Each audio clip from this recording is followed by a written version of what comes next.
就这个乌克兰战争，美国、欧洲各国为了避免去受到风台尾，纷纷将这个大使馆为首都的基辅呢，拢搬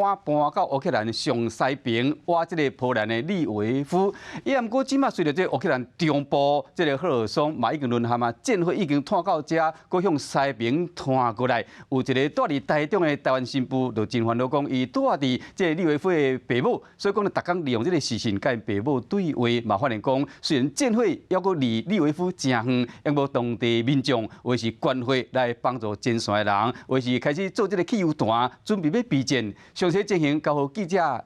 吴烈安来讲。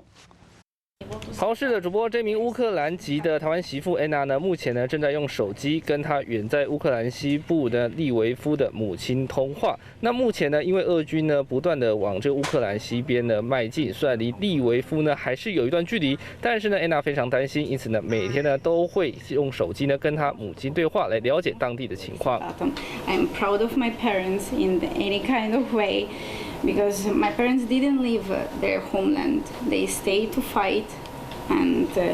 my father and his friends are now making the petrol bombs. 好，那我们从这个对话中可以得知呢，虽然利维夫呢目前呢离战火前线还是有一点远，当地算是还是平静的。不过呢，目前呢乌克兰人呢对于这个俄国的这个侵略呢，已经呢采取了部分反抗行为，有的呢已经开始了准备汽油弹，要准备呢要对俄军反攻。那目前呢，他们就是希望呢这个战争呢能够赶快停止。不过他们也强调，虽然已经有不少人的呢已经从利维夫这个地方逃到旁边的波兰了，但是呢，当地大概有90%的民众呢都说会选择呢继续待在自己的家园来抵抗俄军的入侵。以上就是我们掌握到的情况，主播。